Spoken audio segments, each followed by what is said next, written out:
Hello, welcome to Burning Questions. It's nearly Christmas. December 20 is the date. We're going to have a really good look at Saturday night's Metropolitan meeting at Melton.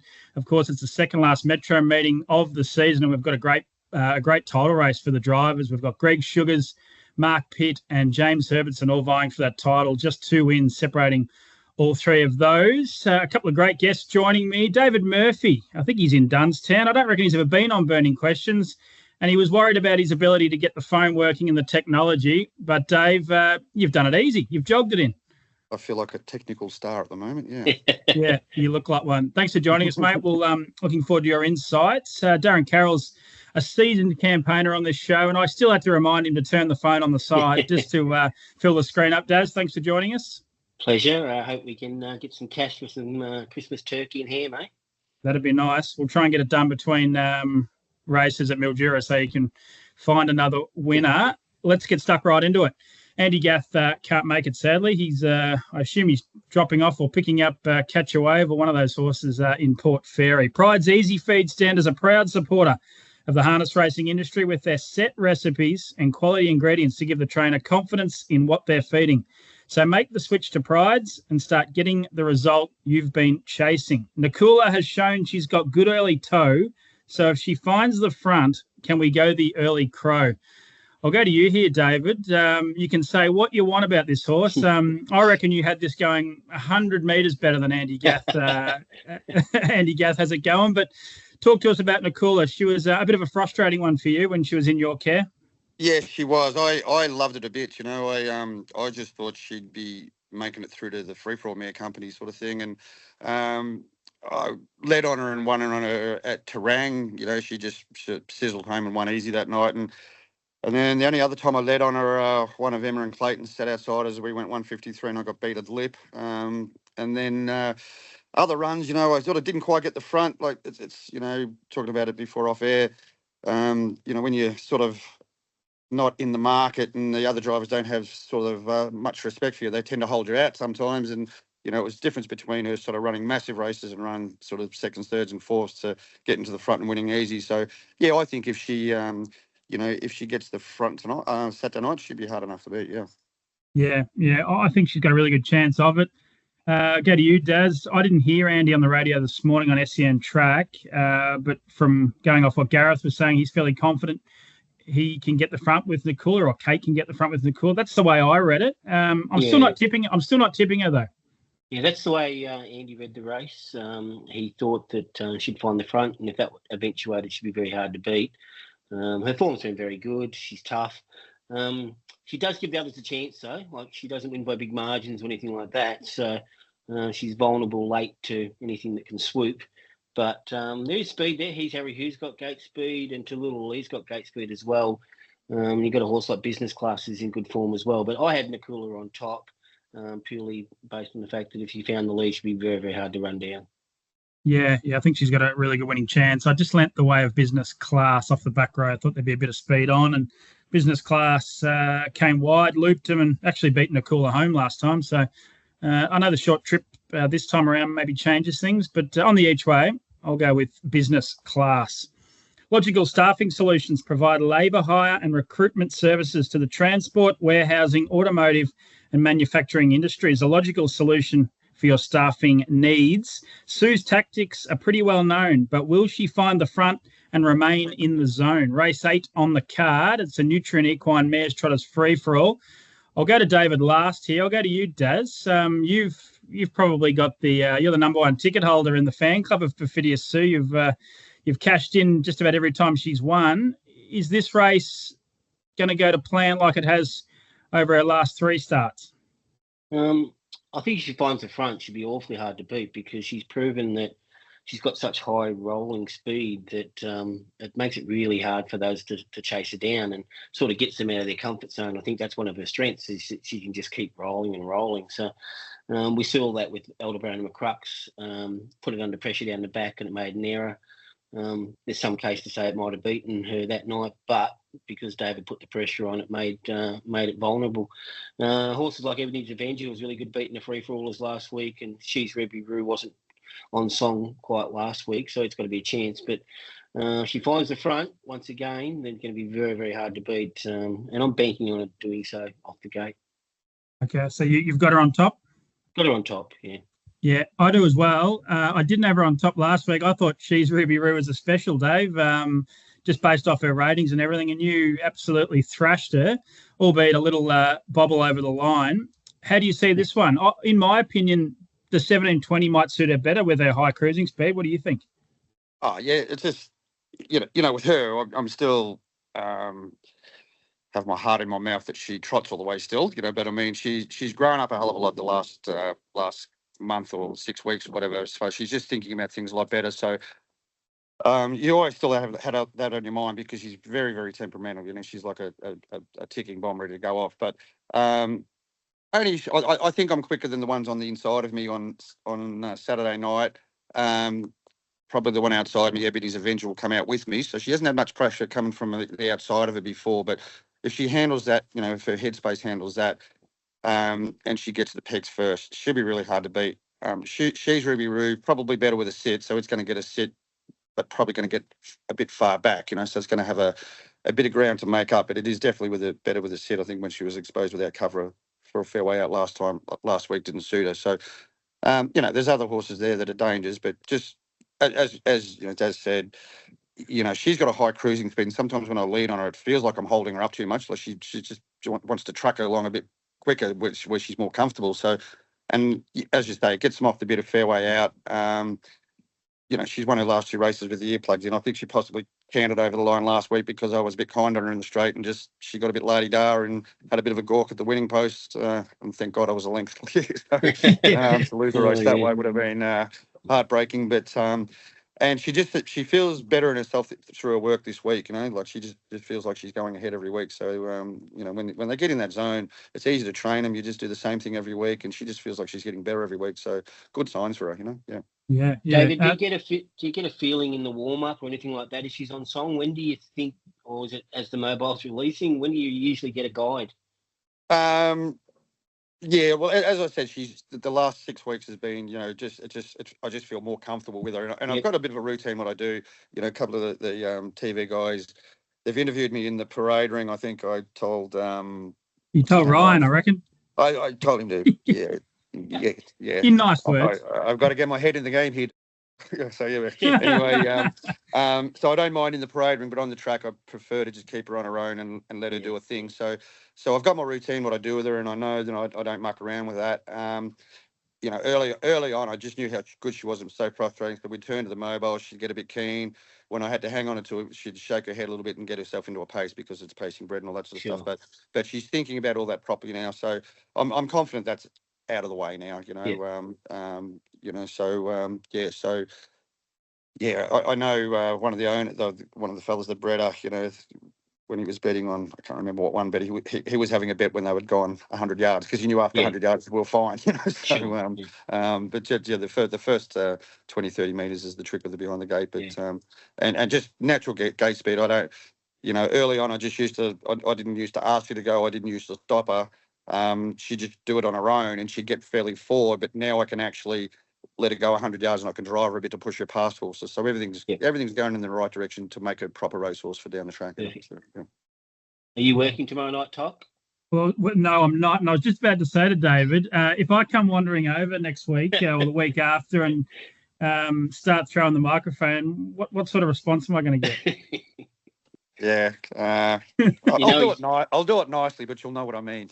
He's got something else, David, if he's done that. Yeah, that's right. I might be on She's Ruby Roo. I actually did speak to Ryan about that. He had a laugh. He said you were quite nice about it, but just said not tonight. You can talk in the parade ring, but leave us alone. So it's good to know for any future presenters. Bronnie Newenberg as well might be. Hopefully, she's listening as well. Great insight, David. She was on the ball last week. She got me briefly in the parade ring and knew to leave me alone on the track. Yeah, you're good as gold afterwards. They're happy to talk when you've won. Yeah, that's it. Yes. I don't care if she plays around after she wins. Great insight. She's going great. Good luck with her. Third question. Zipping Volstead is 1 from 1. So is this final as good as 1? We're talking about race 9, number 2, Zipping Volstead, Jared Elchin, Nathan Jack. I'll quickly go to you, David. You did have, when I wrote these questions, you had pleasant surprise in the race, but there's a big line through that horse. Hopefully everything's okay. Yeah, she just when she galloped, she goes really good. She's really mature, but had a gallop in the at the start in her heat, and she banged her back leg. So had to have medication that we couldn't race. So it was a bit unfortunate, but same as I normally do. I normally give horses 2 runs before I give them a break, just an education prep sort of thing. But I know from the trials, the sectional she's ran, she's going to be a serious horse, but not tomorrow night. Yeah. Okay. When would we see her again, do you think? She'll be probably mid to late February before we see her race again. She'll probably have half a dozen runs there and then get a bit of a game plan on what we've got and where we go to. But I think she's a pretty serious horse down the track. Yeah. Okay, good one. Good one to keep in mind. Pleasant surprise. Did you have any opinion on this race, David, now that you're not in it, but you know these horses? Yeah, I think Zipping Volstead, 2-year-old trotters, it's only had the 1 run. I mean, things can go haywire with them, but I think it looks pretty damn good. It'll be hard to beat, but 2-year-old trotters, they've got to get things right. But I think it's the one to beat in the race, yeah. Okay. Daz, Zipping Volstead, what are your thoughts here? Yeah, we get a good side, don't we, Tim? Because they all went around in the same race last Friday at Melton. And on that occasion, Zipping Volstead sat on Iron Woman and was just too fast, too slick down the straight. So it's going to be hard for Iron Woman to reverse that based on the first starter of Zipping Volstead, who improved so much off the trials that I watched in Sydney. There's a few like Tracy the Jet and No Money, No Honey that could improve. But if you purely just go back and watch the replay of last week, you'd have to be on Zipping Volstead ahead of Iron Woman. Yes, I am. I've got Zipping Volstead ahead of Iron Woman, however we say it. But I think there's a good roughie here, but maybe not roughie territory anymore. I think it opened over $10. Tracy the Jet for me. So race 9, number 1. Made a mistake there before the bell. Got back down and closed off super. Actually had some really good closing sections. Can do things wrong, but I just think from the draw and hopefully we get a bit better, closer to $10 again on the night. So I'm going to go with Tracy the Jet here to improve and cause a little boil over. But I'd find it hard for Iron Women to overturn Zipping Volstead there. Interesting race. That's the final event on the card, 10:30 p.m. on Saturday night. Righto, we move on to the 4th and final question. Alrighty carries the colours of maybe the best we've seen. And after that heat win, should punters be keen? Alrighty, race 6, number 3 for Andy Gath and Kate Gath. I was keen to chat to Andy about this one. Of course, carries the colours of Maori's Idol. Quite short in the market. I will go to you here, Dave. You've got you train and drive horse number 5, Better Man. I'd be surprised if you told me you were going to cause a boil over here, but you never know. What are your thoughts here in race number 6? Yeah, so Better Man's Perfidi Sue's little brother. Got a lot of talent, but he's really hard work. He's cooked at the moment. He just he overdoes things too much. He was in good order. He ran second about a month ago at Maryborough and probably peaked then. Track work, he does things too hard all the time. So, it's a $25,000 race. You can't win it if you're in the paddock, but he'll go straight to the paddock after this. So, no, I don't think I'll be surprised if I cause any upset. But pretty hard to see, Kate and Andy's horse not jumping straight to the front from there. I find it very, very hard to beat. It seems to stay, rolls along at a good clip. It'll take a really sharp horse to run it down, I would have thought. Yeah. Daz, we're on radio this morning. I didn't hear the interview. Gareth Hall was chatting to Nathan Jack, and I think Nathan Jack's given a really strong push for Just As I Am, and I think he's keen to hold the front or try and hold the front and actually park alrighty and not let it glide to the front. So we could be set up for a good race here. I know might be what his plans are, but I've got plenty of good plans in my life that don't always come to fruition as well. Yeah, my read on Nathan's chat with Gareth Hall on the radio this morning was that he felt his best chance of beating Alrighty was making it do work outside him. But as you said, best plans aren't always the ones that come to fruition. But he's going to have a crack. So the start will be interesting. They're only 2-year-old trotters, Just As I Am is only having its second start and did break under pressure last start as well. When they're going slick down the straight, but Again, we had a good side as they all went around last week. And if you just purely went on last week, then it'd be very hard for Alrighty to get run down. But, I was on Just As I Am last week based on its really soft trial. So I have huge respect for it. I think they probably should be closer together in the market.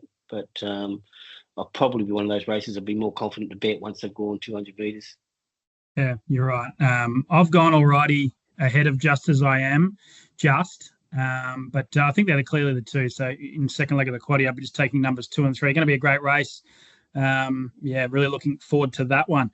That's the 4 questions out of the way. David, Birchip's Mighty Establishment, Sharp's Bakery, sponsor our Best Bet segment. Before I get your best bet, I know you venture to Birchip very, very often. You would have been into the bakery and had to go at that vanilla slice, wouldn't you? Yeah, I've had the famous vanilla slice, and I've been to Sharpie's house and drank loads of beer and Jamisons till about 5 a.m. before too. So I've done a bit in Birchip. Yeah, our band wrote a song about Birchip as well, so they have a bit to do with Birchip. Yeah, Urchi P. That's the one. Yeah. Yeah. Is it about somehow the letters going missing on the all of the Birchip pub, and we That's don't know right. where they are. A great song. I've had it pumping away here, Daz. What do you? Isn't it one of the great meetings of the year, David? What's that?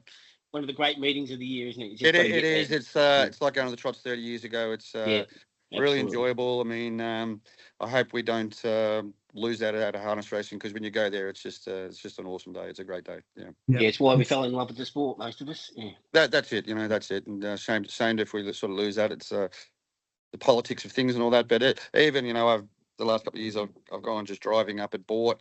They don't have the 2 meetings a year, but they're good. They're good days. Then people go to the trots that don't go very often, but they're great days. And Birchip's one of the best.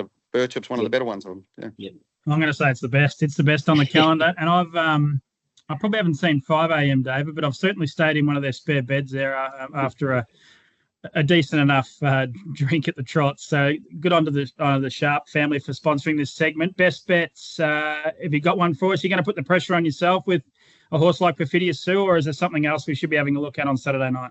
Yeah, just on her, just in her work week to week over the last 3 weeks, I just think this week she's probably felt better than the other week. She just seems to be, like a month ago I thought, she's looking for the paddock. She's been in work pretty much 22 months, and it's her first prep at the racing. So she's done a massive job to be still sort of going now. She's had a little week or 2 off here and there, and very hard to put them out the paddock when they're going like they are. But this week, I just think it's been her best week. So I know what she can run. I know what she can run a good mile in. She'll only run what they make her run. So, yeah, I'm going to make her my best bet, yeah. Good luck. Good stuff. Pressure on yourself. I like that. It's a really good... Yeah. Back myself in, yeah. That's right. And Darren Carroll's best bet. It's probably, I'm thinking, Daz, a race we haven't covered on the show so far. Yeah, it's pretty short, so I'll probably tip that one. Plus, I'll give a bit of value bet as well. But looks perfect.